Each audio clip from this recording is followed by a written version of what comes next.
different eras, 8 different eras in Jewish history of how Kabbalah has evolved. The first period, so period number 1, starts about in the second century BCE, before the Common Era. So the year 200 minus 200 or so. And that's going to last through the 13th century of the Common Era. So it's a very broad, very vast time in history, about 15th century.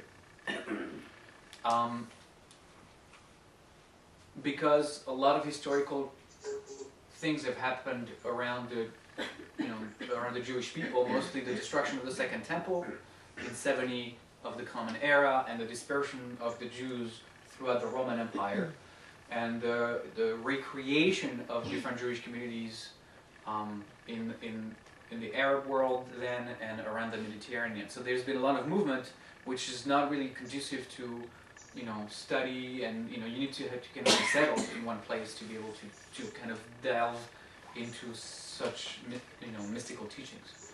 So all of this period of time, there are several major works that begin the Jewish mysticism. One is called the Maaseh Merkava, and I think it's going to start. I'm going to start writing.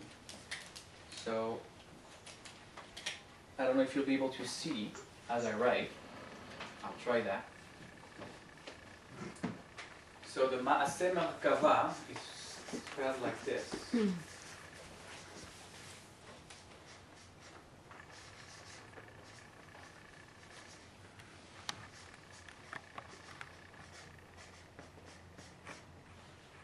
Maaseh Merkava is the work of the chariot. Merkava means chariot.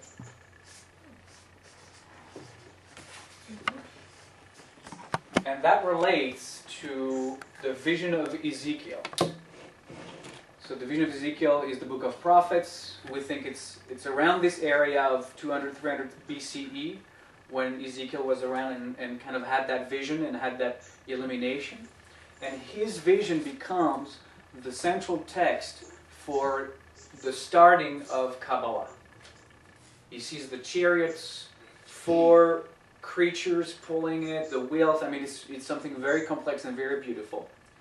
And the first Kabbalists are going to take that text and through visualizations, through putting themselves basically in the shoes of Ezekiel, trying to repeat what that experience might have been about, and also discuss what is it that he's talking about.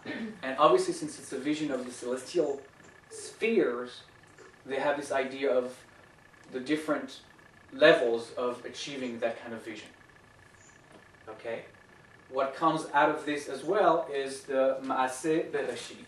This is the second part of the beginning of Kabbalah. Maaseh Bereshit. And for those of you who know the Torah, Bereshit is the first word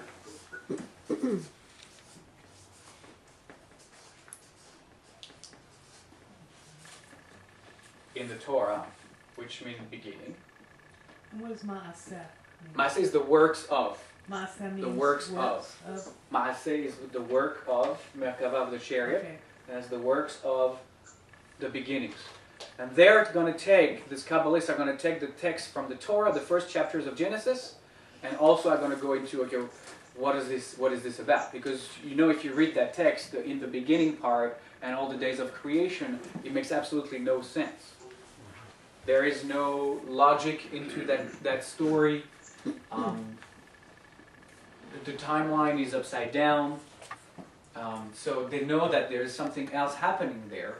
And their job is going to figure out what is exactly happening there from a mystical point of view. And they also see the Maaseh Bereshit, the words of in the beginning, so the first chapters or so of the book of the Torah, as a blueprint for how this came into being. So they're going to delve into that and try to extract what is this really telling us about how this universe came to be and who we are in it. Okay? So this is the mystical literature of what's called the Hechalot. Hechalot. So this all together